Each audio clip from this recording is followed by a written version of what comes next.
Hey there, everyone. Welcome to the Ready for the Draft podcast. I am your host, Gregg Schutze. This is episode 6 of the 2021 podcast series, breaking down the draft-eligible prospects, getting you ready for the NFL Draft, which is still set to begin April 2021. Week 5 of the college football season in the books. SEC play is in full swing. The madness in the Big 12 continues, so there's a lot to talk about. But I think we really have to start off talking about Trey Lance, Dillon Radunz getting their one and only opportunity to impress scouts there for North Dakota State. And in a tight ball game against Central Arkansas, kind of an up and down game there for Trey Lance. He balls out in the fourth quarter, leads the Bison to victory. And I think he solidified his status as a top 3 quarterback in this draft. He's either number 2 or number 3, depending on who you talk to. Right now I have Trey Lance sitting there at number 2 behind Trevor Lawrence and in front of Justin Fields. I think Dillon Radunz is a top 3, top 4 offensive tackle in the draft as well. We're going to take a look at their careers in the FCS in the coming weeks.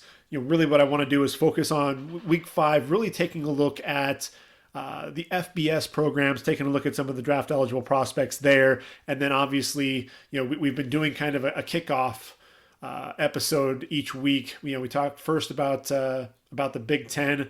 We talked about the SEC, Pac-12 last week, and now we're in honor of the Mountain West Conference and the MAC deciding that they're going to go ahead and move forward with the season in 2020. We'll be taking a look at those draft-eligible prospects. Mountain West deciding they're going to hit the field October 24th, and then right around the corner, November 4th, the MAC will hit the field just a couple of days before the Pac-12 kicks off play as well. So Week 5, though, what's interesting in the Big 12, it's pretty wild. As I mentioned, OU, the Sooners, they lose to Iowa State, which Week 1 lost to Louisiana, the Raging Cajuns.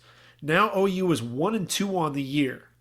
And really, there are a lot of questions there about whether or not they have any playmakers. If you listened to the podcast last week, I talked about how OU might be in trouble. There's a lack of playmakers there on the roster offensively, defensively, just giving up way too many big plays. I think they're way too young. They're lacking guys that can get after the quarterback. Their best player, Ronnie Perkins, still suspended.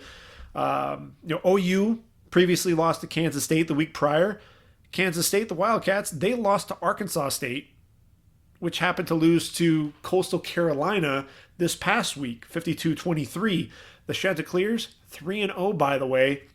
Sun Belt juggernauts. I don't know, we'll have to talk about them here in a little while. So the Wildcats that we mentioned, they beat Texas Tech, which narrowly lost, this past week, which narrowly lost to Texas the week prior. And speaking of Texas, they lost to TCU this week, which lost to Iowa State, who beat Oklahoma, but lost to Arkansas State to kick off the season. And 1 week after West Virginia loses to Oklahoma State, 27-13, they beat Dave Aranda's Baylor Bears in double overtime. Now, I mentioned Oklahoma State.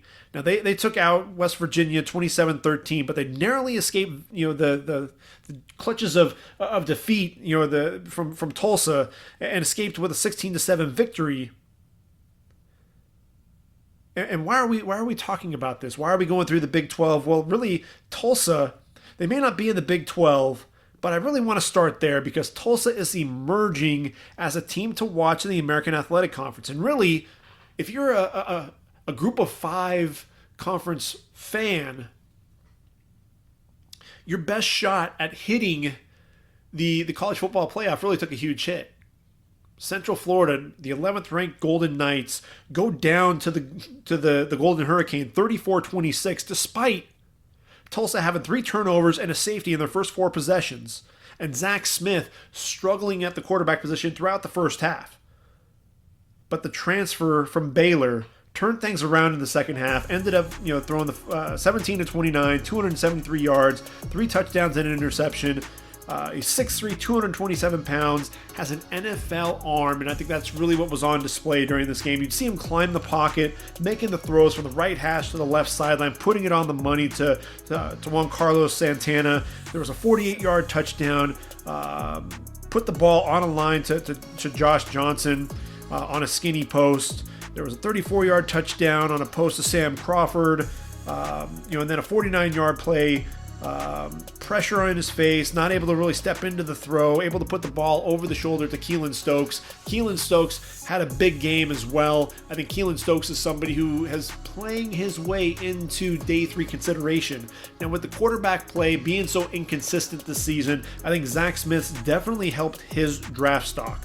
But for as well as Zach Smith played in the second half, we have to talk about defense for Tulsa.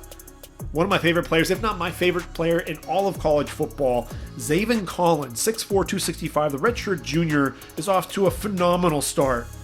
Last week, or I'm sorry, I shouldn't say last week, Tulsa's had some issues getting onto the field due to COVID-19, but in their very first week against Oklahoma State, had 3 sacks, 4 tackles for loss against the Cowboys.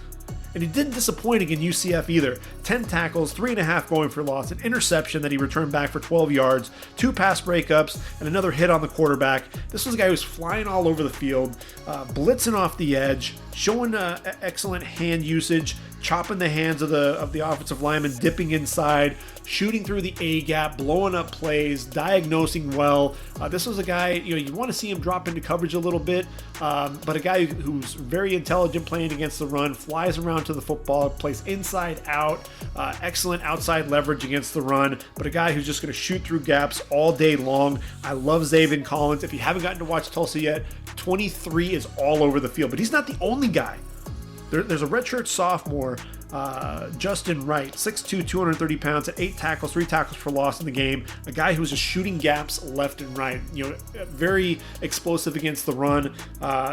He's a guy right now who I think is definitely a 2-down player. You want to see him become more versatile and be a guy that can stay on the field for 3 downs. But he's a guy who should be on NFL radars now. A guy who's going to come back to Tulsa, but definitely has that potential. And when you look at the secondary, before we go to the secondary, let's actually talk about Jackson Player. He's 6 foot 290, the junior nose tackle, also played some 5 technique in the 34 defense when they ran that 3-man front. This is a guy he wins with leverage. He's very strong at the point of attack, but he wins with leverage. He's another guy to keep an eye on there over the next couple of years there at Tulsa. And then there are a couple of corners. They're big at the cornerback position. Caleb Evans, 6'2", 185, the redshirt junior. He was beaten by Jalen Robinson, who we're going to talk about here in a minute on a double move, but press corner, very physical, likes to get up and jam receivers.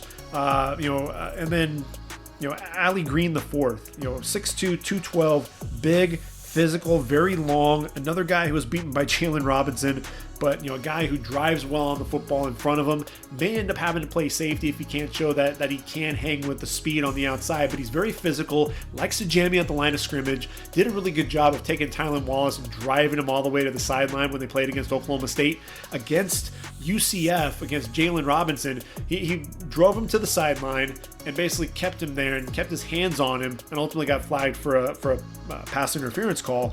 But Ali Green, that size, when you're talking about looking for these big athletic corners, I think Ali Green's going to get a look as a day 3 prospect there. But here's a name for you that you really need to take notice of, and that's Tyneil Martin. 6'1", 203, 7 tackles, 4 pass breakups. And when you watch Tyneil Martin, he wasn't really on everybody's radar. But I'll tell you, the safety, showed some really nice instincts in pass coverage, driving on the slants, attacking the ball at the catch point, was stride for stride with Marlon Williams, who's, a receiver who's very well thought of in the American Athletic Conference, attacking the hands late, to make a play on the football as well. I think Tyneil Martin is really starting to turn some heads, and that secondary for his physical and that press cover play, I think that really messed with Dylan Gabriel, the 6 foot 186 pound sophomore. I thought he was rattled at times. He's really used to throwing into zone coverage, and I think that was really what kind of startled him, was just how physical those corners were playing. Still 28 of 51, 330 yards. A touchdown and an interception. This is the first game in quite a while that I can remember where he didn't throw multiple touchdown passes. And then Jalen Robinson, though, 5'9", 165. This guy is draft eligible. He's a redshirt sophomore, OU transfer. Was behind a lot of those talented receivers with CeeDee Lamb and Hollywood Brown and like, and just an absolute speedster. Beat both of the aforementioned corners there vertically. Had the double moves, very explosive, a guy that wants to get down the football field in a hurry. 3 catches, 111 yards. He plays a little bit like Hollywood Brown there when he was at the Sooners. And, a guy that you really want to keep an eye on there going forward for UCF. Would love to see him come back one more year with Dylan Gabriel before he declares for the draft. And then one last guy to mention there for UCF is Richie Grant. A lot of people aren't talking about him, but he's 6 foot, 194 pounds, the strong safety, plays well in the box against the run, drives on the football, on passes thrown in front of him, big hitter, looks to try to punish you a little bit. This is a guy who, had over 100 tackles one season, and very adept, with the ball skills, making plays on the football. Actually took a knee to the head, scary situation, laid on the ground for a little while, but he was able to get back up and ultimately was on the sideline for the rest of the game. He's a guy, look, people aren't talking about him. Some people have him as maybe a late day 3 guy. I think he's a guy that, because of his versatility, because of his intelligence, I think he has the ability to make an NFL roster. So if we transition, let's talk about the Big 12 and the big game in Big 12 play. The Cyclones, Iowa State in Jack Trice Stadium, taking down the OU Sooners, 37-30. And Brock Purdy, look, the 6'1", 212-pound junior, started the season off a little rough against Louisiana, but really starting to hit his stride. Throwing his receivers open, showing the mobility, rolling out, the touch, to put the ball over the linebacker, fitted in front of the safety, some questionable decision making at times, and really would throw the ball up into coverage, but he really trusted his bigger receivers. And I think having Charlie Kolar, he didn't have Charlie Kolar to start out the season and was really trying to build some rapport with his receivers. Having Charlie Kolar back and really having all of the tight ends, I think he and Chase Allen, who's a 6'7", 240-pound tight end, 6'6", 257 is Kolar. Those guys are going to play on Sundays, and just throwing the football up, allowing them to make plays on the ball. This is a guy who had no turnovers in the red zone in his career. Just a really, like I said, a real intelligent player. The play fakes, there was a play fake there where he fooled 4 defenders, and Xavier Hutchinson was able to get behind them on a 65-yard touchdown. Again, Brock Purdy, for me, the mobility, the athleticism, you can't evaluate quarterbacks, just off of 1 week and declare that, okay, he's a bust, or in KJ Costello's, using him as an example, you kind of go the other way, and we'll talk about him when we get into SEC play here in just a minute. But, Spencer Rattler, 6'1", 205, redshirt freshman, the ball flies differently off of his hand. This is a guy, you just see it jump off of his hand, and he's going to be a star there for the Sooners. But I think one of the things that happened, the O-line was not blocking for him, and he would get outside. He really started to get gun shy and wanted to vacate the pocket as quickly as possible, get on the run, a lot of throws to the outside, a lot of out routes. He could, if he stood in the pocket, didn't have to leave every time. If he stood in the pocket and actually attacked the middle of the field that was open, Austin Stogner, his tight end, could have had a huge day. But that was the other thing, too. I don't think that he really has trust in his receivers. Charleston Rambo made some nice plays. The 6'1", 175-pound junior receiver had a slant and go for 40 yards. It set up a 1st and goal, an out route on 4th down, got his feet in bounds for a 1st down there, 4 catches, 61 yards. But he's somebody who wasn't consistently getting open down the field, and really, wasn't that go-to guy. When we talk about some of these players, like look at Boston College with Phil Jakovic and Hunter Long. He had the guy, the security valve, or the safety blanket, or security valve there, and you've got Charlie Kolar. That was the guy that Brock Purdy, when he gets into a jam, that's who he's looking for, the big tight end. And right now, Spencer Rattler just doesn't have that type of guy on that offense right now. Jaquan Bailey, 6'2", 261. The senior, he's Iowa State's all-time leader in sacks. Bends really well coming off the edge. This is someone who I think plays the run pretty well, sets a pretty hard edge, and is able to use a variety of moves, likes, really good hand usage, bends pretty well, like I said, and, has this spin move coming back. He gets even with the quarterback, spins back inside when the quarterback's stepping up in the pocket. Jaquan Bailey, an underrated pass rusher and a guy that really needs to be on teams' radars. And then I'll give you a junior to think about. It's Mike Rose, 6'4", 245, the inside linebacker. He's going to come back and play one more year for the Cyclones, but he reminds me a lot of AJ Klein. Just an instinctive linebacker, plays all over the field. He can blitz. He's very physical, likes to drill you, and very intelligent. There was the OU has that patented play, that guard tackle that gets pulling and coming around, was able to play off the block, get to the running back and drop him behind the line of scrimmage. Very heady play. Mike Rose, if you haven't seen him play, you got to keep an eye out for him. He's a guy to watch, in the coming years, there for Matt Campbell. Now, I mentioned Texas gets into they get into the top 10. They're number 9 in the country. 33-31 loss to TCU. Sam Ehlinger, started off the game 5 of 13 for 133 yards. Did have a couple of touchdowns. There was a double move that Brennan Eagles ultimately ends up wide open, but I liked how he climbed the pocket and ultimately delivered that strike 45 yards to Eagles there. He stands tall in the pocket. He's 6'3", 225 pounds. Is going to take a big hit. Finished the game 17-36 for just 236 yards, but 4 touchdowns and an interception. And Sam Ehlinger, look, this is the thing with him. It's going to be all about consistency or lack thereof. And Texas, their season's going to go how Sam Ehlinger goes. And it's going to be if he's going to continue to play up and down, then that's ultimately what the result that you're going to get at the end of the day there. Samuel Cosme is left tackle, 6'7", 309, the junior. I talked about him last week. Some of the inconsistent play with his hands and his footwork, and the technique that he was using, really backpedaling a lot, giving a lot of ground. But then what I really liked was he was able to open up, lock onto his man, and then drive him away from the pocket. Did that a lot with the freshman Kerry Coleman. Would just lock onto him. He's retreating, allowing the defensive end coming off the edge. He would retreat, he would set his feet, he would anchor, lock on, and then drive his man away. And I thought that really was successful there against TCU. You saw the kick slide as well, though, to beat the defensive end to the edge and then change directions and redirect the end. Cosme, I think he's starting to continue to get better and better. That's something that I really like to see.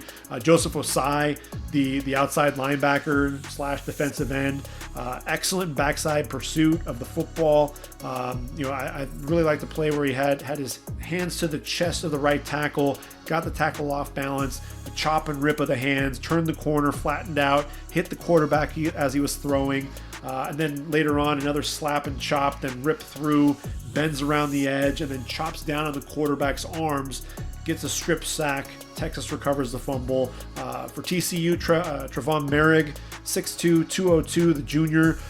Really good coverage down the field. They threw a lot away from him. Really wasn't, didn't see the ball thrown his way much, and that's probably for good reason. Excellent ball skills there. And then Garrett Wallow reminds me a lot of Ty Summers, just a real smart, intelligent player, always around the football, 6'1", 230 pounds. Ended the game, Texas going in for the game-winning score. Keontae Ingram up the middle into the pile, and Garrett Wallow makes a play on the football, forces the fumble.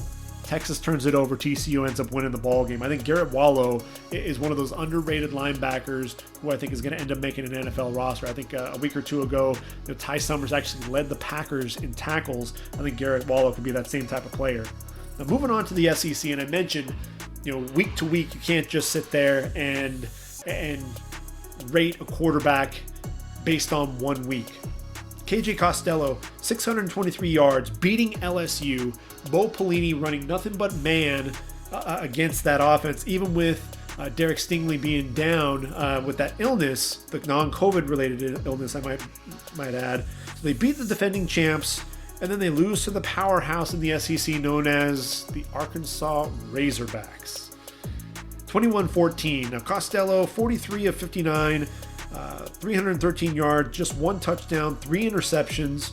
And it was a difference between man-to-man and zone. You really saw KJ Costello struggling to identify where the safeties, the linebackers, where they're lining up underneath coverage. Just some real head scratchers, some ill-advised throws. You look at the game film and you're just scratching your head wondering why he's getting rid of the football when he's got a linebacker that's just laying in wait or a safety over the top. And I think that zone coverage really threw him off. And that's really going to be an eye-opener. You already have 2 games into the season and you already have a blueprint for beating Mike Leach's offense in the SEC. So you know that the pirate, the mad scientist that is Mike Leach, will go back to the drawing board, work with KJ Costello. But the thing with it is KJ Costello against man coverage had some ill-advised throws. It was just so happened that they were getting open on a lot of those crossers, so they're still able to be successful. He's got to show some better awareness, being able to see the entire field as he goes through his progressions, being able to pick up on where some of these players are sitting on routes, and he can't telegraph his passes. Don't stare down receivers. Don't throw into coverage. Don't force the football down the field. Take what the defense gives you, because zone coverage, there will be holes in that defense. You just have to be aware of where they are. And then Kylan Hill, the running back, look, we all knew that Kylan Hill could be a tremendous runner. Showcased his pass catching ability against LSU. Goes out with a back injury. It sounds like he'll be okay for Kentucky. Let's hope, because he had the makings of a really nice season as a receiver. And like I said, I put him in as my number 4 running back, behind the likes of Najee Harris and Travis Etienne and Chuba Hubbard. And I thought he was comfortably there, but that injury that scares you a little bit. So hopefully he'll be able to make it back against Kentucky. Meanwhile, the Kyle connection in Florida took down the South Carolina Gamecocks 38-24. Kyle Trask, 21-29. 279 yards, I believe. I can't read my own writing, but 4 touchdowns, just an interception. Pocket presence. I think that was what was key there for him. Able to smooth, just very subtle, sidestep the rush. No panic whatsoever. Very calm under pressure. Ball placement, throwing receivers open. There was a 13-yard touchdown to Kyle Pitts, a bootleg to the right, stop, set his feet, throw back to the left to Kyle Pitts. And look, the Kyle connection, 6 touchdowns in just 2 weeks of action. SEC does not want to see this Kyle connection at all.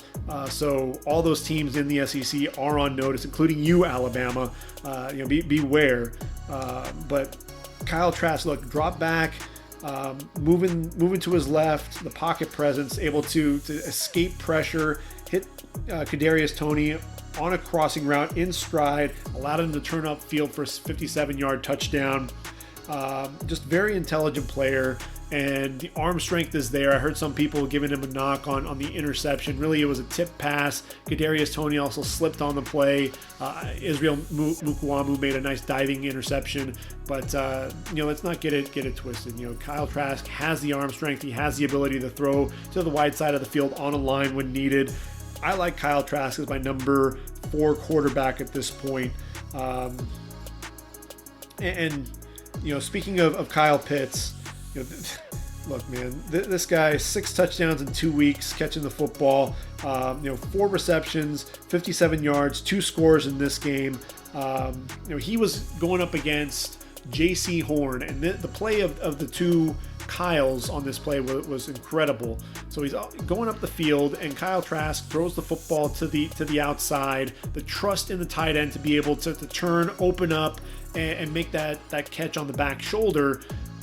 J.C. Horn was on the inside, basically holding Kyle Pitts, and Pitts was able to haul in the football with just his left hand. Just tremendous play. I mentioned that 13-yard touchdown. Kyle Pitts just has a huge catch radius. He's going to be a nightmare for even NFL franchises. I think teams in need of a tight end are drooling at the prospects of getting Kyle Pitts. Mentioned Mukuamu, 6'4", 205. He was beaten by Trent Whitmore. Also beaten by Kyle Pitts.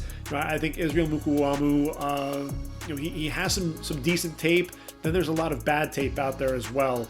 I think he's going to come out after this year. He's a junior, but that inconsistent play, he's going to have to shore that up a little bit. Now on the flip side, J.C. Horn, 6'1", 200. Like I said, stride for stride with Kyle Pitts on that back shoulder throw. Very physical press corner. Was looking to try to jam Kyle Pitts left and right. Was up the sideline versus Justin Shorter, the transfer from Penn State. Stride for stride with him. And then they threw that back shoulder throw to Shorter, and he actually was able to take a step towards the sideline and get a hand in to make a play on the ball. Those back shoulder throws, the timing routes, it's so hard to get a hand in, but there's J.C. Horn, the anticipation, his ability to shoot in there and still make a play on the football. I think he's a guy that should be climbing up draft boards if he hasn't already. On the offensive line for South Carolina, Sedarius Hutcherson, 6'4", 320 pounds.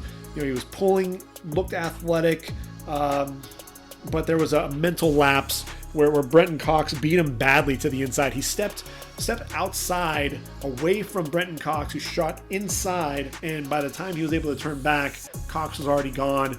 Got into the quarterback for a quick sack. And speaking of Brenton Cox, the 6'3", 250-pound redshirt sophomore, he's on the way to a season to where I can anticipate him entering the draft. I think right now he's probably a day 2 pick, probably a second rounder right now. And what I really liked, not only was he shooting the gaps, but he'd start to the outside, spin back to the inside to get to the quarterback. That play against Hutcherson, he was a stand-up rusher there, showing off some versatility.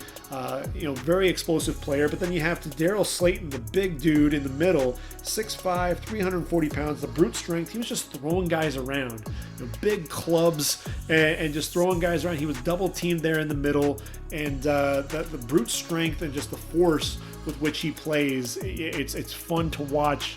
The big guy there in the middle. Sean Davis, the safety, 6', 206, showed some good leaping ability, timing his jumps well to make a play on the football. He's a big hitter.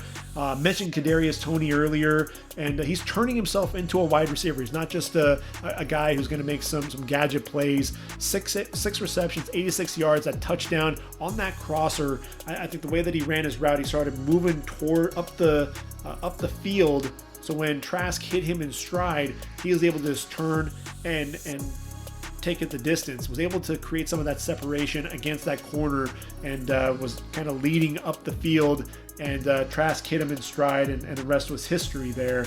And then for South Carolina, the receiver, Shi Smith, 5'10", 190. This guy's a weapon across the middle. He was attacking the middle of the field the entire game. 12 receptions, 85 yards, and a touchdown.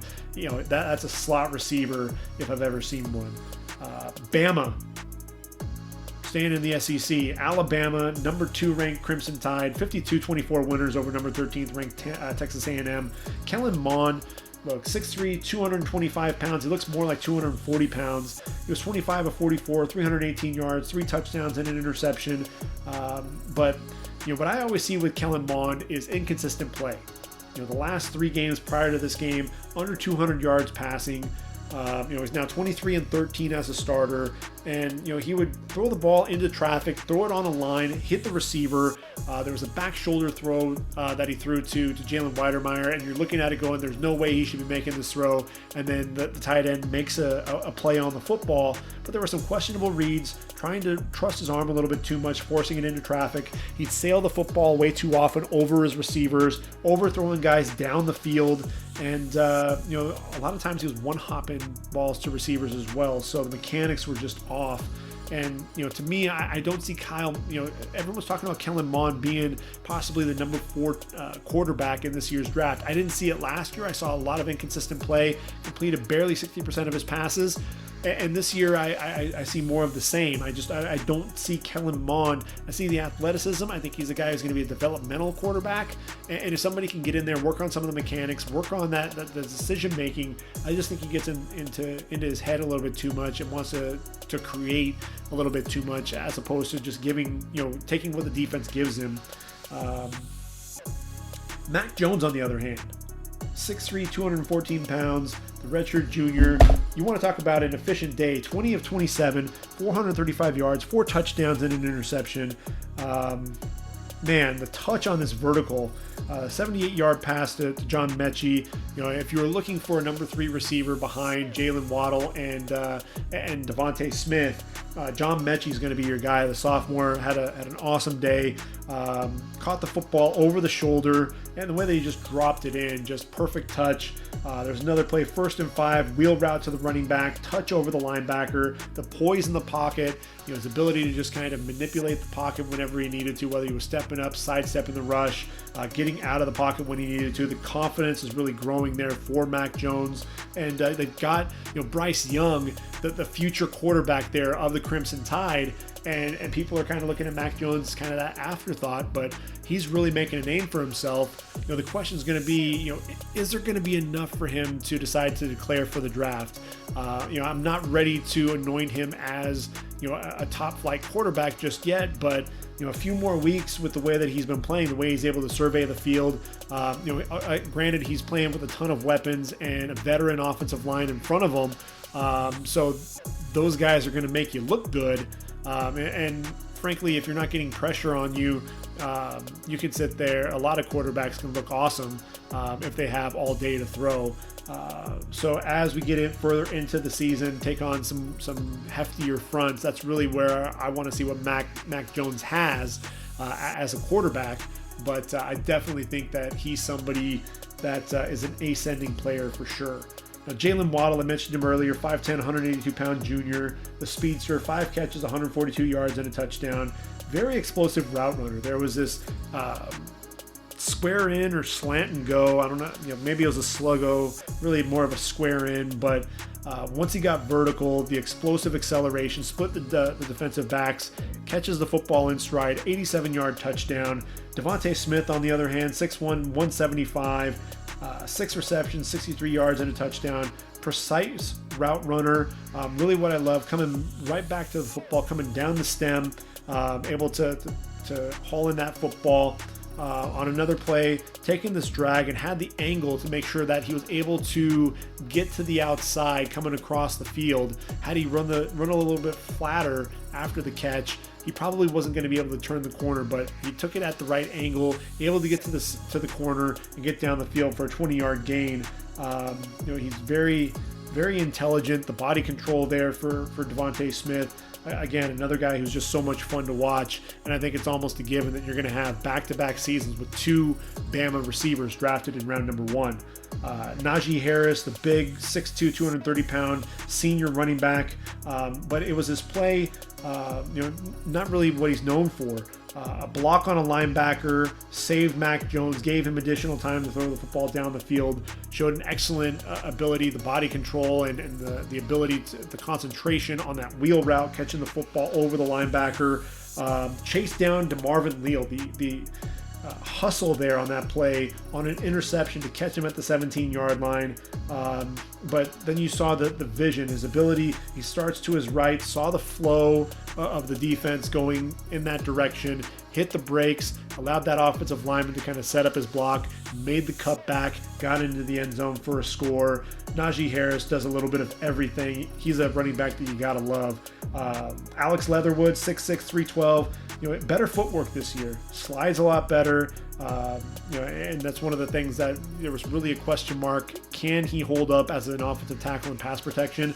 And so far, I think the answer is yes. There was a kick-out block on Tyree Johnson that also sprung Harris for a big play as well in the running game. Landon Dickerson, 6'6", 325, the center, anchors really well, has really long arms, pulled for the running back, got a nice cut block as Najee Harris was getting into the open field. Now, Texas A&M's right tackle, Carson Green, he's 6'6", 300, 31 starts under his belt. I thought he held his own on the edge, especially against Will Anderson, the talented freshman pass rusher. Was able to anchor, show decent feet, used his hands really well. He's a day 3 potential in my opinion. And then finally, let's talk about Patrick Surtain, the 6'2", 202-pound junior. You know, untouched on a blitz, got a hit on the quarterback, quick slant and off coverage, came downhill in a hurry, no yak after that play. And really the biggest thing is the press coverage, getting his hands on the receiver early, rerouting them off the routes, big physical corner. He's a lot of fun to watch. But if you watch that Georgia game, Georgia, the number 4 ranked Bulldogs, beating Auburn, 7th ranked Tigers, 27-6. Tyson Campbell, the 6'2", 185-pound junior, the guy who had 11 starts as a freshman, but only 3 as a sophomore, going down to injury. He dominated Seth Williams. Dominated that receiver. He was beaten early, some hesitation by the receiver, got inside on a slant. Then he was unable to bring down the big guy, who ultimately ended up getting a first down on the play. But what I really loved about Campbell, he'd get his hands on him early, wanted to jam him, blanket coverage.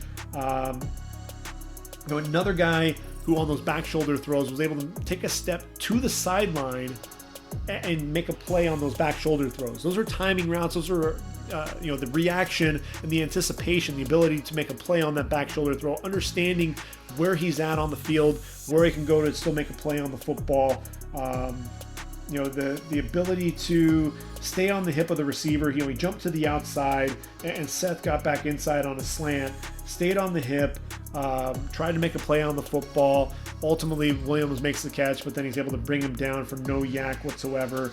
On another play, inside leverage, takes 2 steps back, then turns, flips those hips, very fluid hips, stride for stride with Williams down the sideline, gets his head around as the receiver's looking up for the ball, look, lean, make a play on the football. Spectacular coverage there by Tyson Campbell. He's going to challenge Patrick Surtain. This is the corner that is making the most waves, in my opinion. He took on Seth Williams, who's had his way with a lot of SEC corners. I like Tyson Campbell. I think he's really done a lot for himself. DJ Daniel did a great job in his stead when he was injured.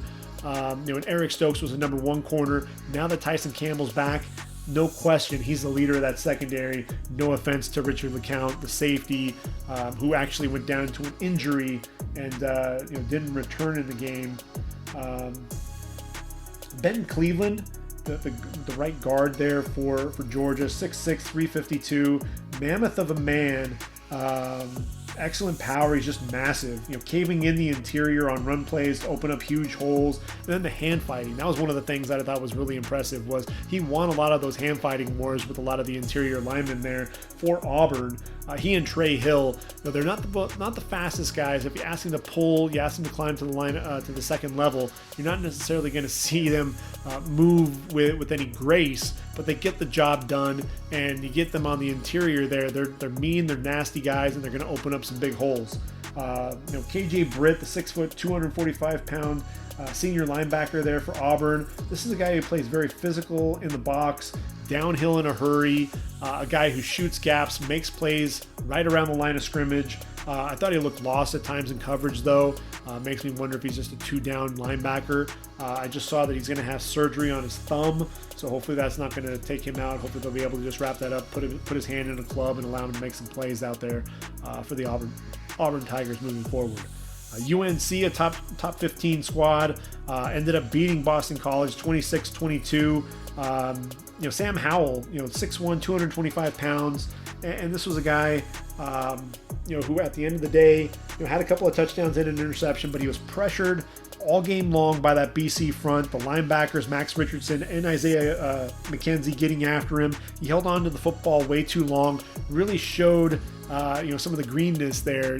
I thought, for as talented as he is, he shed 10 pounds, looks a lot more athletic, a lot more agile there at the quarterback position, but holding on to the football, not really wanting to live to see another down. He's trying to create a little bit too much. I think getting that next year under his belt there for the Tar Heels, he'll be a guy that's going to be in consideration to be the number 1 quarterback taken in next year's draft. But Phil Dracovic, that was the guy that I wanted to watch. 6'5", 226 pounds, redshirt sophomore, big kid, a big arm. The ball gets onto the receiver in a hurry. This was a guy who stood tall in the pocket. I love the eye discipline, holding the safeties to the left, looking back to the right, and getting the ball, getting the matchup that he was looking for. Good decision making underneath. I thought that some of his deep balls, lacked some accuracy, but really made some nice plays there on the underneath routes. As I said, did a good job extending plays, hitting the receivers up the seam. I thought, on a lot of his rollouts, he was getting ground way too easily, rather than as you're rolling out, he wanted to keep retreating, wanted to keep going backwards even further, and you're just going further and further back, which means you're trusting your arm way too much and thinking, well, even if I retreat by 15-20 yards, I've got the arm to throw the football 40 yards down the field. But that's a recipe for disaster, especially when you're talking about going to the next level. The timing with his tight end Hunter Long was special. That was one of the things that I think was definitely on display. 45 seconds left in the game though. Slant route to the receiver, 8-yard touchdown, 2-point conversion though. He rolls to his right, tried to force it into traffic. There really wasn't a whole lot of room there anyway. The Tar Heel defense doing a great job. Tried to force it though into traffic. Interception on that PAT. Was returned back for 2 points, and BC winds up losing instead of potentially being able to tie the game up there with that 2-point conversion. And I mentioned Hunter Long, really the security blanket there for Phil Dracovic. That was the guy that he was looking for. 6'5", 253, the redshirt junior, extends his hands, catches the ball away from his body. One of those things that you really want to see from a tight end. Are they going to be a body catcher, or can they extend for the football? He attacks the ball in the air. 10 targets in the first half. The guy who does a great job adjusting to the football in the air. Weapon on the out routes. Not afraid to go over the middle either. He screams Hunter Henry as a receiver. And I saw a really nice play in pass protection. He extended his arms into the linebacker, showed some really nice leg drive as a blocker. This is a guy who could be a complete tight end, and a guy who, if he decides that he wants to come out at the end of the season, he's someone that we could be talking about as a potential. Could he be that fourth tight end that sneaks into round number 1? Could he potentially challenge Pat Freiermuth for that number 3 tight end position? Those are some of the things that we have to kind of think about. Michael Carter, the running back for UNC, he's only 5'8", 199 pounds, but he plays a lot bigger than his size. Very decisive, gets downhill in a hurry. The leg drive, the leg strength, that's definitely on display. Love the jump cut ability to bounce the football outside. Isaiah McDuffie, the 6'4", 234-pound junior, a guy who battled an ACL injury, had 12 tackles, a sack, and 2 quarterback hurries in the game. Just flies around to the football. That's one of the things that you definitely saw with him. And on the opposite side of the football, Chaz Surratt. This guy is a legitimate pro prospect in my opinion. He's 6'2", 225. He can do a little bit of everything. He plays the run really well, instinctive there. Pass rusher, can get to the quarterback in a hurry. Also drops into the coverage. He has that quarterback instincts, so the awareness to understand where the routes are, where he needs to go, reading the quarterback's eyes, allowing it to take him to the football. Second in the ACC a season ago. He had 8 tackles, a sack, a pass breakup, and a quarterback hurry as well for the Tar Heels in their victory. Oklahoma State took out Kansas 47-7. Chuba Hubbard, 20 carries, 145 yards, 2 touchdowns, 6', 208. A downhill runner, gets downhill in a hurry. Used a lot of spin moves. That's one of the things that you saw. He's patient to wait for the holes to open up. And I think seeing the backside, the holes to the backside flow, understanding where that backside flow is going to go and where the holes are going to be, putting his foot in the ground and getting north and south, being very decisive. This was the first game where I saw Chuba Hubbard and said he's playing up to his potential. Prior to that, I really thought LD Brown was playing, outplaying him.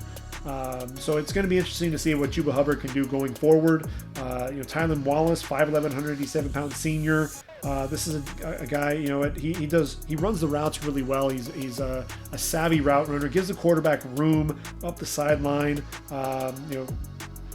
to drop the football in towards the sideline. He's able to bend those routes, gives that quarterback the room to be able to really drop it into the bucket over the shoulder.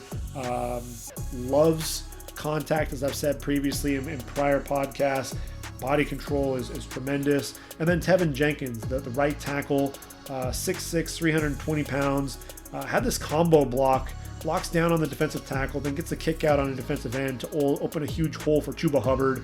In the goal line, also climbs up to the second level, buries a linebacker, very physical run blocker, keeps his hands inside the leg drive, but he's also somebody who stays low, very patient as a pass blocker. I like his kick slide as well and pass protection. Physical dude, athletic tools. He's an offensive tackle who continues to impress, can be a top 5 tackle in this draft. Baylor, I mentioned, going down to West Virginia, 27-21 in double overtime. A couple of players to really make mention of in this game.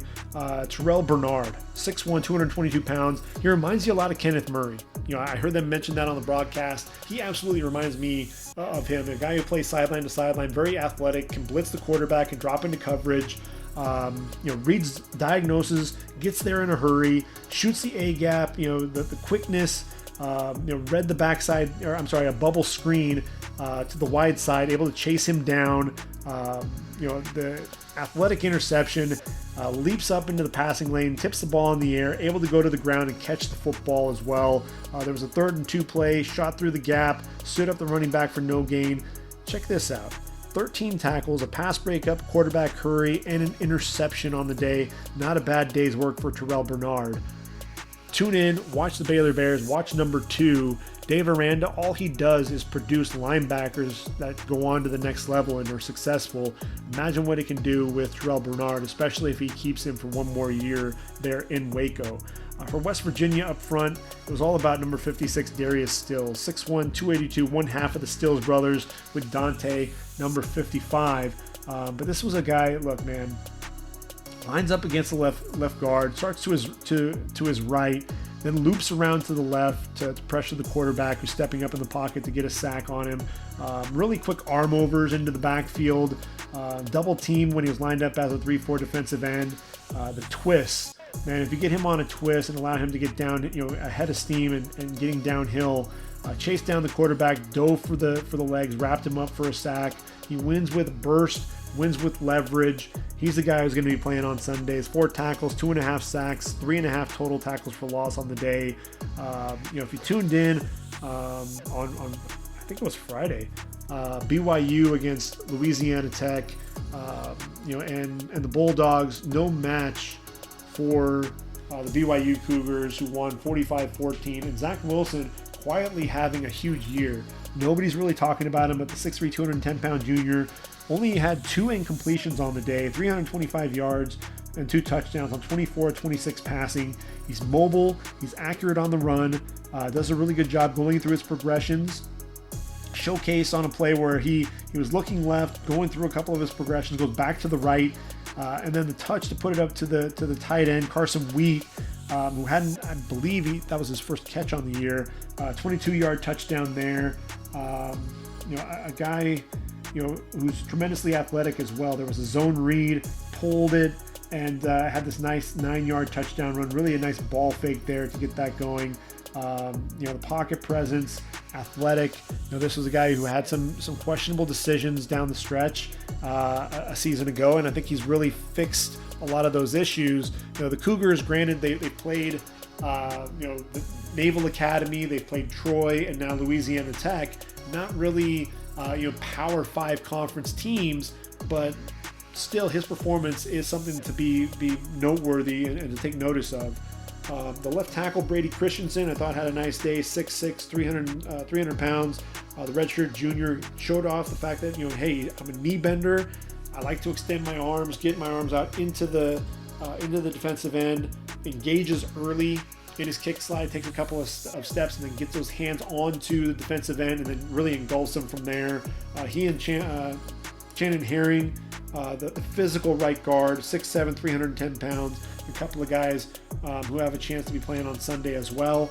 And then I mentioned Coastal Carolina, 3-0 Chanticleers, taking out Arkansas State, the Red Wolves, 52-23. The freshman, Grayson McCall, was exciting freshman.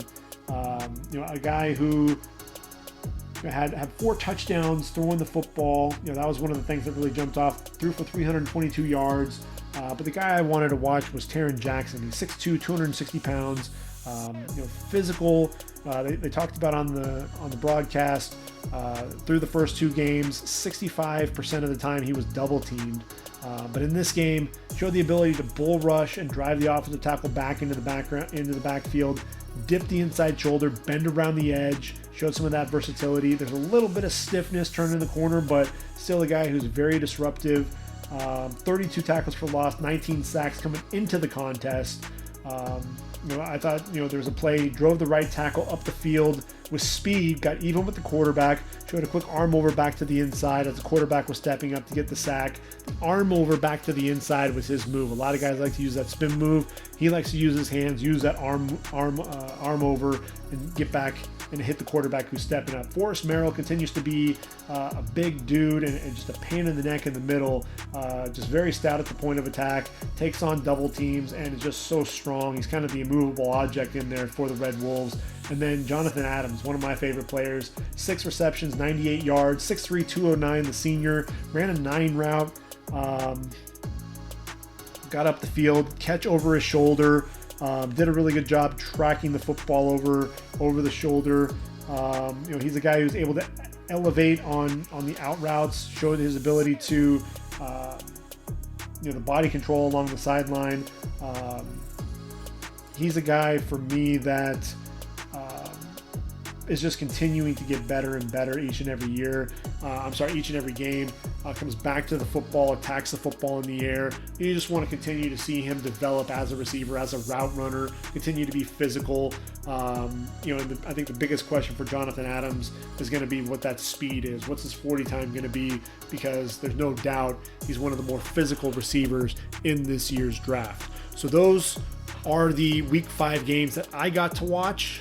So now let's take a look at the Mountain West Conference. And, that's really where I want to start things. And then from there, we'll transition to the MAC. And I think when we look at the Mountain West, I start with the running back position and Zaven Collins out of Wyoming. 6 foot, 196, only a junior. A season ago for the Cowboys, over 1,200 yards on the ground, 6 touchdowns on the game. A guy who has speed to the outside, needs to watch some of the ball security. It can be fumble prone at times, but a guy who does a really good job following his blockers, and then the lateral cut to bounce the ball to the outside. Lacks that home run burst. Ran out of gas on a 62-yard run in the Arizona Bowl against Georgia State. Battled injuries in 2019, but in that Arizona Bowl against Georgia State, 26 carries, 209 yards, and a touchdown. Also had 3 receptions for 91 yards. You want to see him become more of a factor in the passing game. Just 15 receptions in his career, but he's a lot of fun to watch. Charles Williams out of UNLV, 5'9", 190 pounds, a guy who battled some injuries in 2017 and 2018, finally healthy in 2019, over 1,200 yards on the day. Another guy who doesn't really catch the football out of the backfield, but tune in, watch him for the Rebels. Charles Williams, a lot of fun to watch. And then the X factor at the running back position for the Fresno State Bulldogs is Ronnie Rivers, 5'8", 183, a guy who has over 2,100 yards on the ground, but also has nearly 800 yards receiving. 89 receptions in his 3 years there for the Bulldogs. 28 touchdowns on the ground, another 7 through the air. He's a versatile weapon and a guy who I think can end up making an NFL roster. And one of those guys who'll probably end up being undrafted, and a guy that'll probably make his way onto a practice squad early, but a guy who just continues to find ways to make plays. Wide receiver position in the Mountain West really took a hit when Warren Jackson, 6'6", 215-pounder out of Colorado State. He's a long, lanky receiver, shows off some strength as well. A guy who loves to elevate and make plays over the top. A guy who has tremendous body control, adjusts well to the football when it's in the air. 77 catches for over 1,100 yards and 8 touchdowns in just 10 games. An explosive guy. He's declared for the draft due to COVID-19, and I haven't seen him opt back in, so right now he is out for the Rams. I think he's a guy. Could he play his way into day 2 consideration? Potentially. I think he's probably more of a day 3 guy, probably 5th round range would be my guess. Jared Smart out of Hawaii, 6 foot, 190, made the most of his first season there for the Warriors. 87 catches, over 1,100 yards, 5 touchdowns, showed the ability to be a deep threat. At 6 foot, he's a lot bigger than a lot of the receivers that Hawaii is known for, the John Ursua, the Cedric Birds and company. I really like Jared Smart, and he's going to be a guy that you're going to want to watch, especially in that spread style offense that Hawaii likes to run. Trey Walker of San Jose State, 5'11", 180 pounds.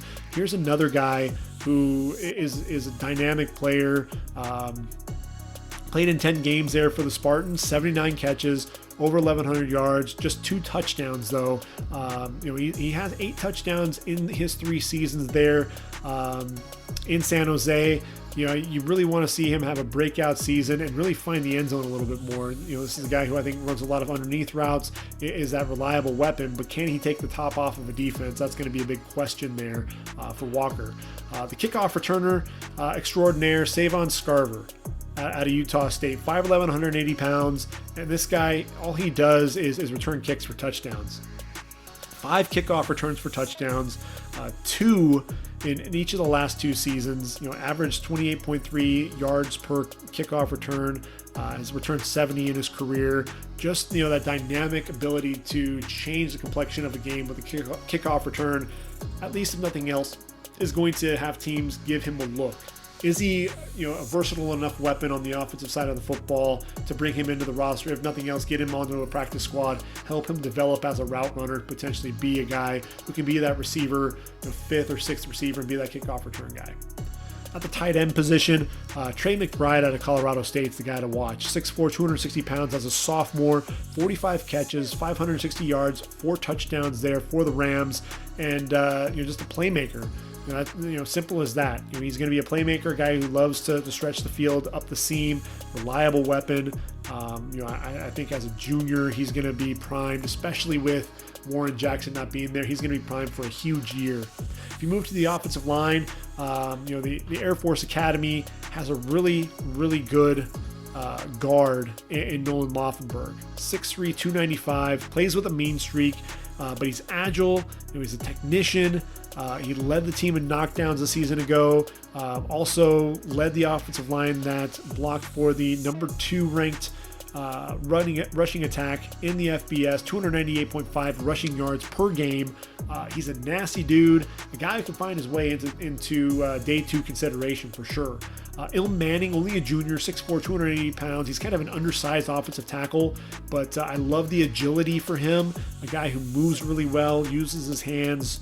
I love that kick slide. He's so quick. He's a guy to watch. Jack Snyder out of San Jose State, 6'5", 310 pounds, a guy that nobody's really talking about, but look, 32 starts, plays both tackle positions, had 24 starts at left tackle, 8 at right tackle, and San Jose State, surprisingly had an offense that gave up just 1 sack in 35.6 pass attempts. It's one of the better ratios there in the country.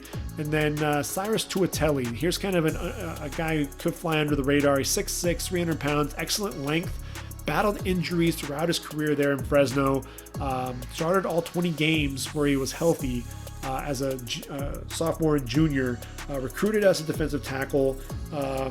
He has a chance to end up, if he can stay healthy and showcase a really solid season, show off his skill set there at right tackle. Like Ntani Muti, he's the guy that can end up, even despite the injuries, can still find himself drafted on day 3.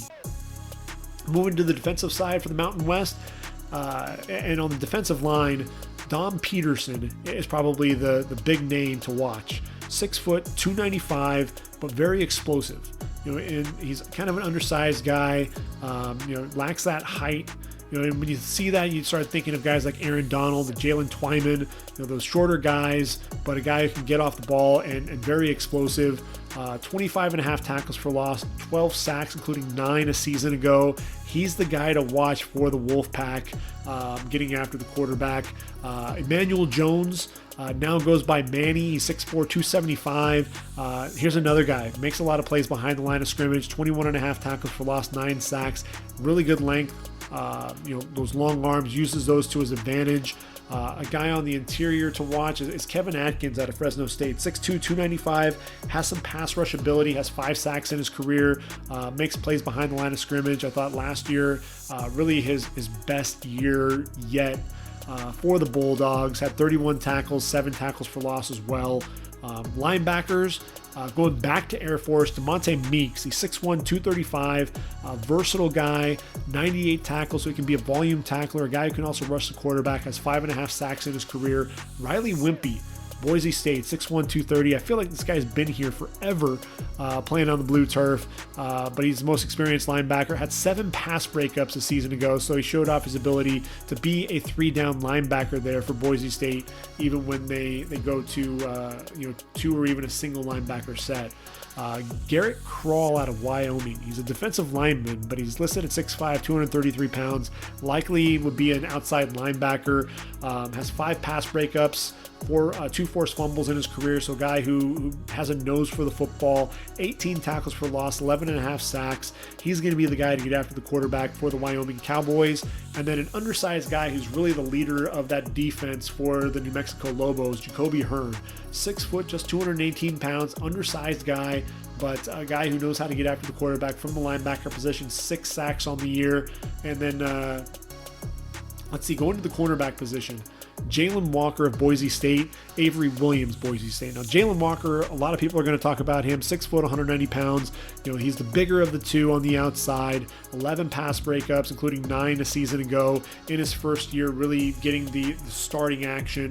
But Avery Williams is a guy who's been there, done that since his freshman season there for the Broncos. 5'9", 188 pounds, 4 interceptions, 21 pass breakups. And when you see him, you look at his junior year, no interceptions, was 4 pass breakups. And a big reason for that was because people just did not want to throw his way. A guy who, look, he's 5'9", he's going to be a guy who's going to have to play the nickel or play in the slot, but a guy who has instincts, ball skills for days. Reminds me a lot of Nickel Roby-Coleman, and also as a punt returner and kick returner. The punt return game is strong with this guy. 4 punt returns, 1 kickoff return for touchdown. So Avery Williams, that versatility could end up helping him make an NFL roster. At the safety position, Kikawa Kaniho for Boise State again. All the Boise State Broncos on defense, 5'10", 185 pounds. This is a guy who has excellent range, shows off the ball skills, but a guy who also makes plays behind the line of scrimmage. 19.5 tackles for loss, 5 sacks on his career to go along with 5 interceptions, 14 pass breakups, 3 forced fumbles. You have to know where he is on the field at all times. Same goes for Tarek Thompson, 6 foot, 200 pounds, out of San Diego State. And this guy was a freshman All-American for the Aztecs with 4 interceptions, and the ball skills. That's the thing. You see the range, you see the ball skills, the instincts, reading the quarterback's eyes, making plays on the football. Not only does he have 30 total passes defended with 10 interceptions and 20 pass breakups in his career, but he also has 4 forced fumbles, 4 fumble recoveries, just a nose for the football. Very savvy performer there on the back end of the Aztec defense. And then one final name there for Utah State, Shaq Bond, 5'10", 190, and a guy who, again, ball skills. 4 interceptions, 11 pass breakups in his career. This is also a guy who has returned 2 of his 4 interceptions for touchdown, including a 100-yarder there as a sophomore in his first year for the Aggies. He's an undersized safety, but the ball skills definitely have to be, make you take notice. So when the MAC starts taking the field in November, we're going to transition really quickly here. And, when they take the field, if you're looking for a quarterback, because I didn't really have one there for the Mountain West, if you're looking for a quarterback to really keep an eye out for, it's Dustin Crum out of Kent State. 6'3", 201 pounds.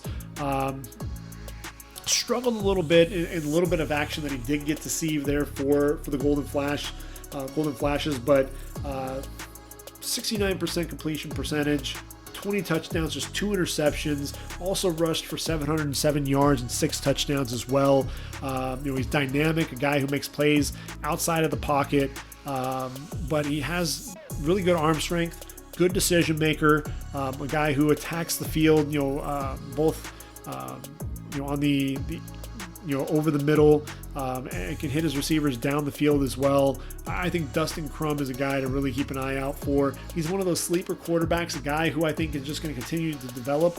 I think a big year out of him there is going to help propel not only Kent State to a nice status there for the MAC, but I think he has the capability to be a guy who's going to end up getting drafted on day 3, make an NFL roster, be a nice, if nothing else, be a nice backup for an NFL franchise. Drew Plitt, Ball State. Ball State's got a lot of guys that I'll be talking about here, so it'll be interesting to see what they can do. 6'2", 217 pounds,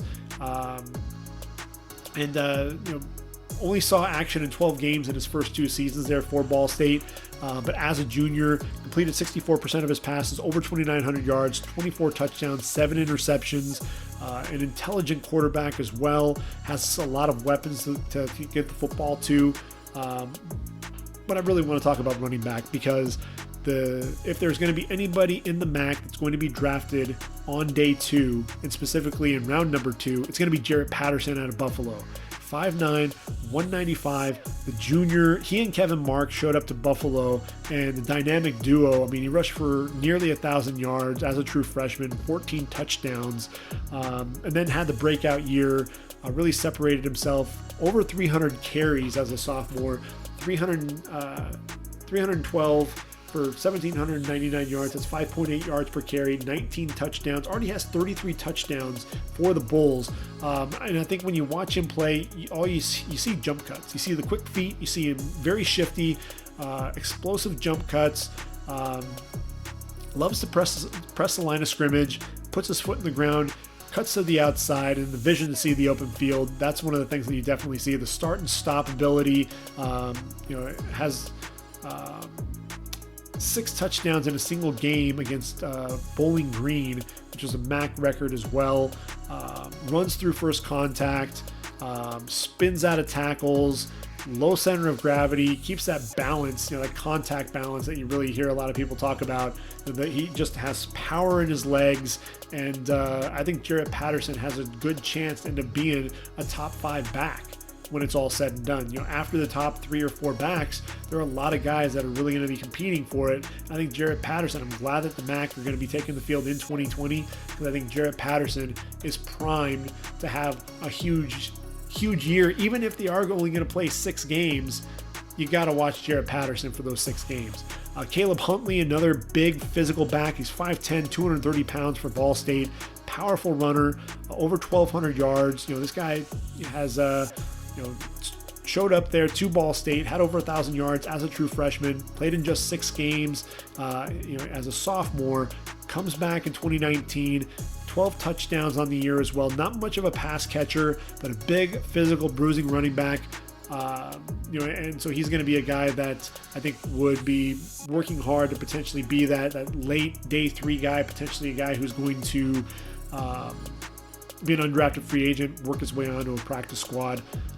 And if you're looking for a junior that could potentially have a breakout year, how about Brian Koback out of Toledo? 6 foot, 205. So he's a bigger running back, at least, taller in stature, very lean, over 2,100 yards in his career, 26 touchdowns, went over the 1,000-yard mark a season ago, averaging 6 yards per carry, in each of his 2 seasons there.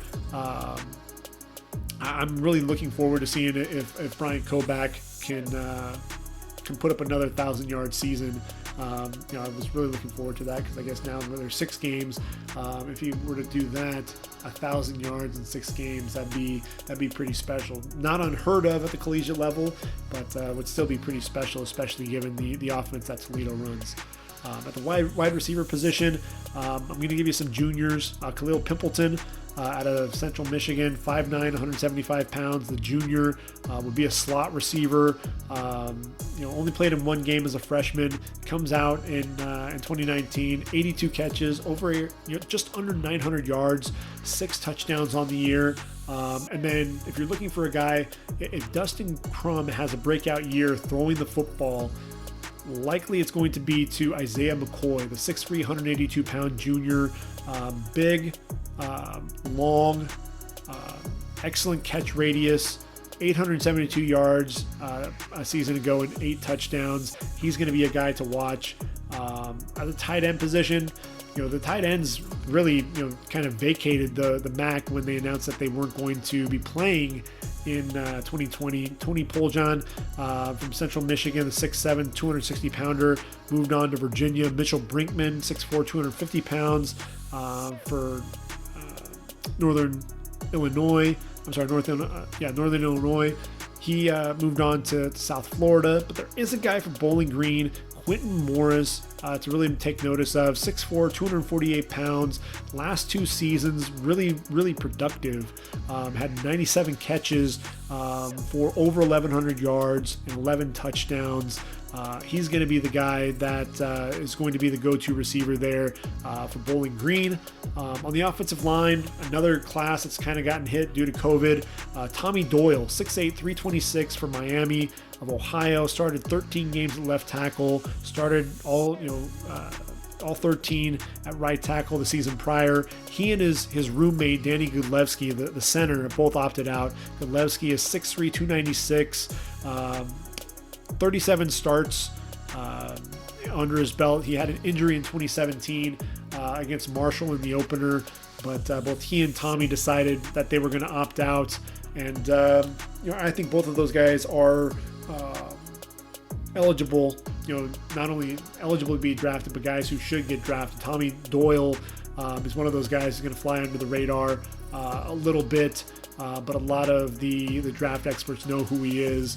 He's definitely a pro prospect, a guy who may kick inside to guard. I think Danny Gudlewski is going to end up being a guy who's going to end up making an NFL roster. I think, he's a heady performer. 37 starts under his belt. He was really the leader of that offensive line. Moving to the defensive side of the football. Before we do that, can't forget about Keoti Awosika for Buffalo. 6'5", 305, 25 starts. Led that rushing attack with Patterson and Marks, the dynamic duo there for the running backs. You got to tune in and watch Buffalo. You've got the running backs, Patterson and Marks, but Awosika is definitely an NFL prospect and a guy who could challenge potentially for day 2 consideration. Probably more than likely going to end up being 4th or 5th round when it's all said and done, though. Now we can move to the defensive side, and we're going to talk about a couple of duos. The first, we're going to stay with Buffalo. You got Taylor Riggins, you got Malcolm Kuntz, both about the same size, 6'2", 6'3", 250, 260 pounds. Riggins, 16 tackles for loss, 13.5 sacks. Kuntz, 16 tackles for loss, 12 sacks. So their numbers are almost mirror images of each other. And these are 2 guys who know how to get after the quarterback. They play really well, play off of each other very well. And, I think that's what's going to make Buffalo's defense a scary one, because you've got 2 guys that can get after the quarterback. And you really can't double team one because the other one, that means as a result, it's going to end up seeing single man coverage. So I think those guys are going to have a big year. Ali Fayed and Ralph Hawley for Western Michigan. Now, Ali Fayed, he's 6'2", 255, a playmaker on the outside, 29.5 tackles for loss. A guy who can get to the quarterback, has 12.5 sacks, but his game is making plays behind the line of scrimmage. And then Ralph Hawley, the 6'2", 285-pound, undersized defensive tackle for the Broncos, but a guy who wins with explosiveness. He has 9.5 sacks, so he knows how to get after the quarterback. He's not just a one-trick pony, stuff in the run, although he does have 20 tackles for loss. Very consistent player. When you look at his stats, they're almost identical in terms of his sophomore and junior seasons. I like Ralph Hawley because of his quickness off the ball, and I think he's underrated in terms of his play. Now, I was going to talk about Jack Heflin, the 6'4", 312-pounder there for the Northern Illinois Huskies, the guy who had 17 tackles for loss and 9 sacks in his career, but he's moving on to Iowa. And he's going to be playing in Big Ten play, so we'll have to tune in and watch Jack Heflin there. Linebackers, Jalen Thomas out of Ball State, 6'1", 235, a guy who makes plays all over the field, can be a volume tackler, likes to make plays behind the line of scrimmage, good instincts shooting into the backfield. Want to see if he can drop into coverage a little bit. That's going to be the big question. If he's only going to be a 2-down linebacker, that's going to really play against him. And then Trayshawn Hayward out of Western Michigan. He's 6'1", 225 pounds. You're talking about a volume tackler. This is the guy. 142 tackles a season ago, 11 tackles for loss, 4.5 sacks. that defense for the Broncos, when you've got Fayed rushing the quarterback on the outside, then you have Ralph Hawley, the interior penetrator, and then you've got, Treshaun Hayward flying around to the football, that's going to be a team that you're going to have to tune in and watch. Cornerbacks, Manny Rugamba, he played his first 2 seasons there at Iowa before transferring to Miami, and, let's see, 16 pass breakups, 3 interceptions in his career. He's opted out as well. He's the guy that I was actually looking forward to seeing this year because I wanted to see him have a big year. I thought that, when you look at some of the different corners, Michael Ojemudia there for Iowa, he had a big year in 2019 and wound up getting himself drafted a lot higher than I think people were expecting. Rugamba, not quite as big. He's 5'9", 190, has some decent ball skills, but he's not a guy who was really jumping out on people's radars as a guy that you had to take notice of. Could be a potential late day 3 guy right now. I really wanted to see him play, and I'm hoping that some of these Miami of Ohio defenders and offensive linemen decide to come back now that the MAC has decided to play. We're getting close to the season. If they've been working out, maybe they can make it back onto the field. If they've hired an agent, it's going to make things a little bit more difficult. But we have to see. There are guys that are still opting back in. You look at USC, Elijah Vera Tucker this past week decided that he is going to opt back in and play for the Trojans. So it's not out of the realm of possibility that we could still see Tommy Doyle, Danny Godlewski, and Manny Rugamba playing in a Red Hawk uniform when it's all said and done. Other corners though that will be playing. Antonio Phillips, big corner, 6 foot, 191 pounds, 6 interceptions in his career, 12 pass breakups, decent ball skills there. But for Western Michigan, I really love Patrick Lupro, 5'10", 180 pounds. In his first year of action there as a sophomore, so he's only a junior this year, so he can come back again. But the ball skills, he just seemed to be all over the field, making plays for the Broncos. If you get to the safety position, again, going back to Miami of Ohio, you have Sterling Weatherford, 6'4", 218 pounds, the junior. He's a big physical dude, a guy who makes plays over the top, a volume tackler, can play in the box, can make plays behind the line of scrimmage, get after the quarterback a little bit, but also has 2 interceptions and 11 pass breakups in his career, a couple of forced fumbles as well, has a nose for the football. He's big, he's physical, and he's a guy, I think of Miles Killebrew when he was coming out, the big physical safety that got drafted by the Lions. I see Sterling Weatherford, and I think he's a guy that is going to be demanding people take notice of him. If you haven't already seen him play, he's only a junior, so he'll probably come back and play one more year for Miami of Ohio. But definitely a big physical safety. And then a senior safety for you, Tyrone Hill out of Buffalo, 6'1", 200 pounds. And if you've got Kuntz and Riggins rushing the quarterback, then you've got Hill on the backside of the defense. 14 pass breakups in his career, and a guy who does a really good job playing over the top, has decent size there for the safety position, a little stiff in the hips and coverage, but again, a nose for the football and knows what to do when he arrives and make plays on the football. Made it through both the Mountain West and the MAC real quick. Some players to keep an eye on in 2020. We're just a couple of weeks away from really seeing the Mountain West Conference hit the field. And then we also, like I mentioned earlier, we're going to get to see the MAC right before the Pac-12 starts hitting the field as well. So I'm really looking forward to that. And so we're down to the end of the podcast, which means a quick look at the matchups for week number 6, and then we'll call it a day. Number 4, Florida, the Kyle Show, going to College Station, taking on the 21st ranked Texas A&M Aggies. See what Kellen Mond can do against the Florida Gator defense. Brenton Cox rushing the quarterback. You've got Ventrell Miller, the linebacker. And then the safety, Sean Davis, playing over the top with Marco Wilson, the corner. I think Florida is going to end up winning that game. I think it'll be close early, and then Florida will run away with it. UNC, the ranked number 8 in the country now, taking on Virginia Tech, 19th ranked Hokies in Chapel Hill, and I just see Sam Howell and company, Chaz Surratt on the defensive line, on the defensive side of the football at linebacker. I think they end up beating the Hokies. LSU, number 17 in the country, at home against Missouri. I think, Mizzou, they're still a year or two away before you're really going to see them making plays in the SEC conference with Eli Drinkwitz there as the head coach. I don't think that's going to be a contest. The Red River rivalry, you've got the number 22 ranked Texas Longhorns against the unranked OU Sooners. When was the last time we saw the Oklahoma Sooners unranked?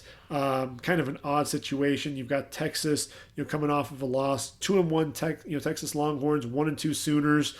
Could Lincoln Riley's team lose 3 in a row? It's always possible when these two teams match up, but you really have to throw the records out of the window there. Sam Ehlinger, he's a gritty quarterback, steps up and plays well in big games, but the inconsistent play, you always wonder about that. Can they get a running game going? And really, can OU get some playmakers to step up? And can Alex Grinch find somebody who can make a play on the defensive side of the football?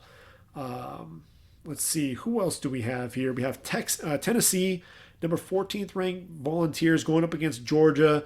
And Georgia, they didn't win pretty against Auburn. It was really the running game and then that defense that just beat the Auburn offensive line up. Tennessee with Trey Smith. I don't know what the status of Cade Mays is going to be for that game, but I think Tennessee can match up with them pretty well up front. But I don't know if they have the playmakers there at the receiver position. I think Eric Gray is going to be a nice running back there for the Vols. But I think, with Georgia, if you can get Stetson Bennett going, throwing the football to George Pickens, Kieris Jackson, and then running the football with Zamir White and company behind that big offensive line. Look, if I'm Tennessee, I look for ways to try to put pressure on the quarterback. You've got some brand new tackles, the guards and the center. That's where your veteran leadership is going to be. But if you can attack those tackles, that's where you can potentially put some pressure on Stetson Bennett. Iowa State, after losing their first game of the year against Louisiana, they're now ranked number 24 in the country, taking on Texas Tech. See if Brock Purdy can continue that momentum.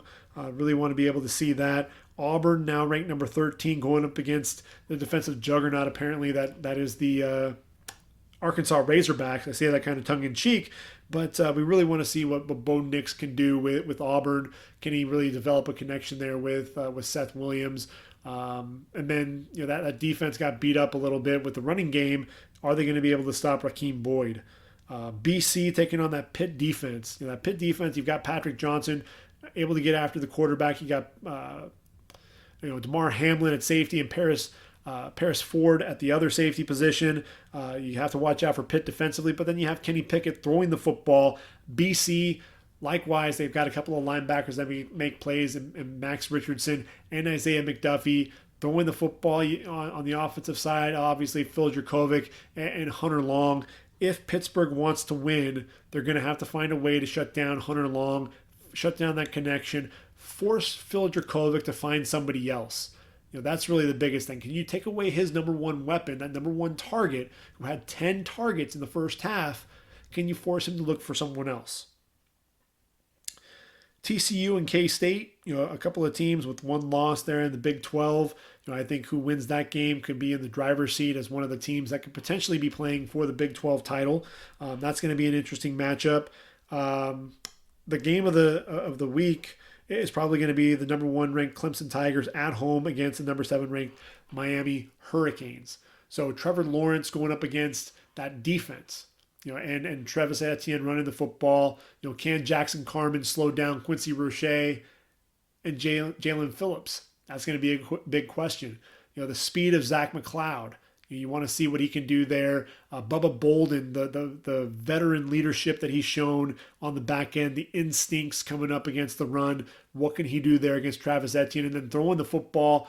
Can they put pressure on Trevor Lawrence, make him uncomfortable? And then defensively, Clemson's still young. They've got a lot of 4 and 5 star recruits on the defensive side of the football. They're still young though. And can De'Aaron King, who's a veteran quarterback, can he have 50 touchdowns, responsible for 50 touchdowns for Houston before redshirting last season? This is a guy who has all kinds of momentum. If I'm Clemson, I find every way to try to take away Brevin Jordan and force a different receiver to beat him. Mark Pope and Mike Harley have to step up and have a big game. Cameron Harris has to run the football well. And if I'm Jared Williams, this is going to be that showcase game. That's the guy that I really like, that right tackle who followed his quarterback from Houston to Miami. If he can have a big game, this could be a breakout game for Jared Williams.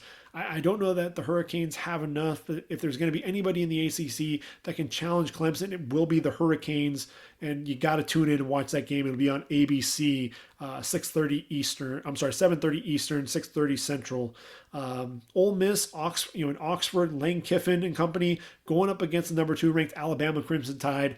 Lane Kiffin, Steve Sarkisian, the two offensive minds there for Pete Carroll's USC Trojans. Both of those guys have also coached for the Alabama Crimson Tide. So we'll get to see essentially Elijah Moore on offense and Jerry and Ely running the football. With Matt Corral slinging the ball a little bit. I think they're going to put up some points against Bama's defense. But I think Bama's offense, there's just no way. There's no way that defense is going to be able to slow them down.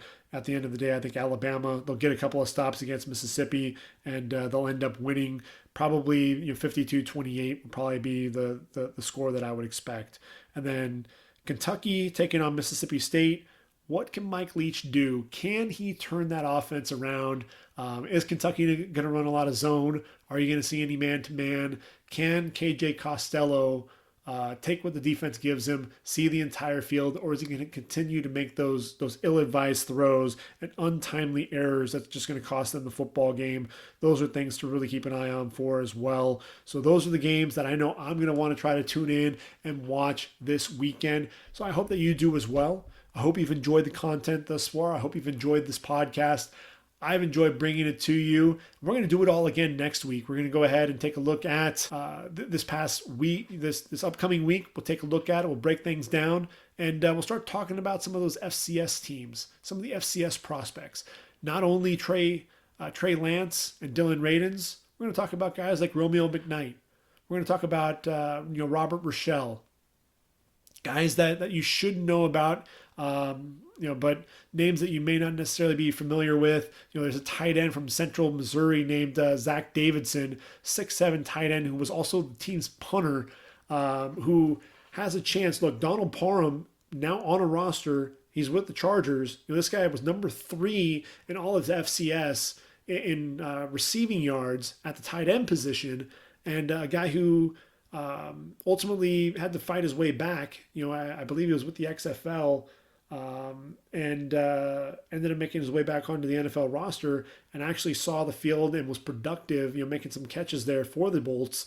And I think Zach Davidson is another guy who I think, when you get him out there, especially in these workouts, let him run the 40, showcase his ability, especially in some of these all-star games. This is a kid who I think can rise up draft boards. He's just one of many guys. Ellerson Smith, want to talk about him as well out of Northern Iowa.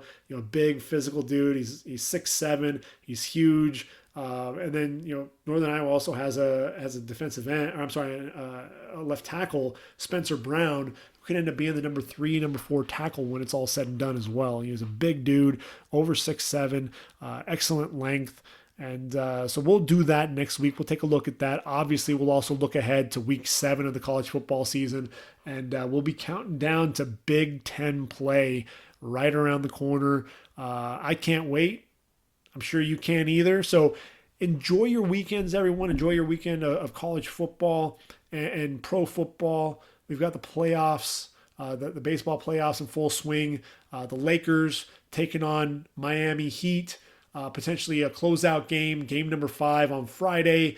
There's a lot of sports going on right now. If you're a sports fan, this is, I know COVID-19 has really put a damper on 2020, but what it's also done is this time of year, there's a lot of action to really tune into, and it can be a lot of fun as well.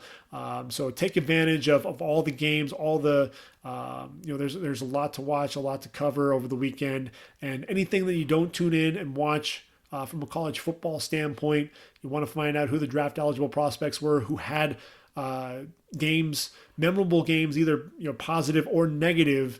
We'll bring those to you here in next week's Ready for the Draft podcast. So we're going to go ahead and call it. Again, this has been your host, Gregg Schutze. This has been the Ready for the Draft podcast. Take care, everyone, and until next time, be safe, and I am out of here. Take care, everyone.